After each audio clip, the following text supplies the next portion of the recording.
à tous, on entame maintenant l'unité d'énergétique avec le premier chapitre qui est la consommation de la matière organique et flux d'énergie. Bien évidemment, les QCM sont disponibles en description, vous pouvez les télécharger et les travailler avant de regarder cette correction.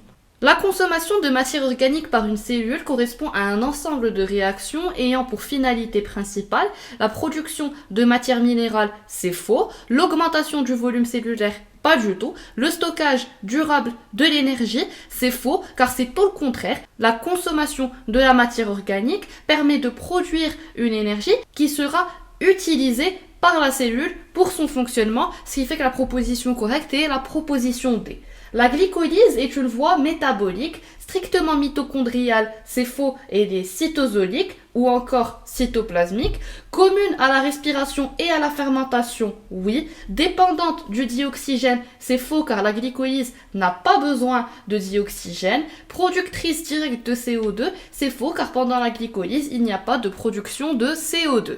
Lors de la respiration cellulaire, le rôle principal du dioxygène est d'oxyder directement le glucose, c'est faux, d'intervenir dans la glycolyse, c'est faux car comme on vient de le dire, la glycolyse n'a pas besoin de dioxygène, de fournir de l'énergie chimique, c'est faux, c'est pas le rôle du dioxygène. Le dioxygène agit lors de la phosphorylation oxydative comme accepteur final des électrons et donc la proposition D est la proposition correcte. La production de chaleur lors de la respiration cellulaire traduit une anomalie du métabolisme, c'est faux, une perte totale d'énergie, c'est faux, une transformation complète de la matière organique en énergie utilisable, c'est faux, une dissipation inévitable d'une partie de l'énergie, c'est juste car une partie de l'énergie produite lors de la consommation de la matière organique ne sera pas utilisée par la cellule, mais sera dissipée sous la forme de chaleur. Le CO2 libéré lors de la respiration cellulaire provient principalement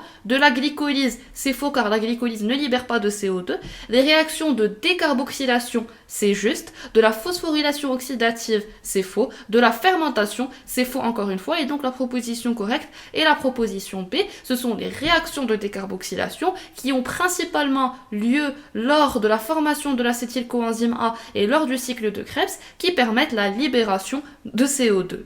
Avant de continuer cette vidéo, laissez-moi vous parler très rapidement de notre site PrepSVT de préparation des concours de médecine, dentaire et pharmacie au Maroc. Il contient des vidéos de cours couvrant tout le programme de SVT, que vous ayez pris l'option SVT en terminale ou pas. Il contient également des QCM corrigés pour chaque vidéo, d'anciens concours corrigés en détail, proposition par proposition avec méthodologie de réponse et astuces, des concours blancs, des e-books exclusifs à notre plateforme, le tout vous permettant une préparation optimale à vos concours en SVT. La libération de CO2 lors de la respiration cellulaire a lieu, je viens de vous le dire, elle a lieu lors de la formation de l'acétylcoenzyme A et au cours du cycle de Krebs, c'est donc la proposition C est correcte et la proposition D est fausse. Je vous rappelle que lors de la formation de l'acétylcoenzyme A, il y a une réduction d'un transporteur NAD+ en NADH+, et une réaction de décarboxylation, c'est-à-dire de libération d'une molécule de CO2. Le tout se déroule au niveau de la matrice mitochondriale. Une cellule privée de dioxygène mais riche en glucose pourra maintenir temporairement son activité grâce à la chaîne respiratoire. C'est faux car la respiration n'a pas lieu en l'absence de dioxygène. À l'oxydation complète du glucose, c'est faux, il n'est pas complètement oxydé. À la fermentation, c'est juste car la fermentation est la voie métabolique permettant la production d'énergie en anaérobie, c'est-à-dire en l'absence d'oxygène.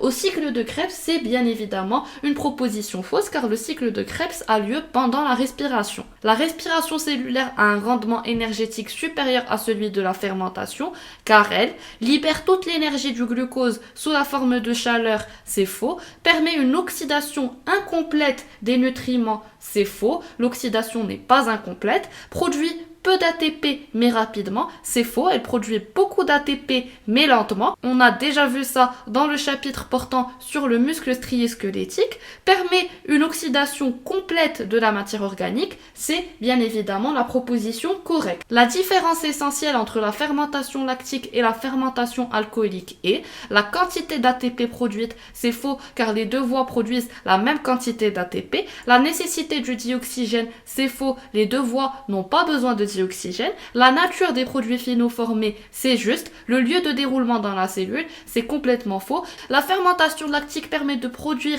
de l'acide lactique de formule CH3, CHOH, COOH. La fermentation alcoolique permet la production d'éthanol de formule CH3, CH2OH. Et notez bien que la fermentation alcoolique, contrairement à la fermentation lactique, libère du CO2.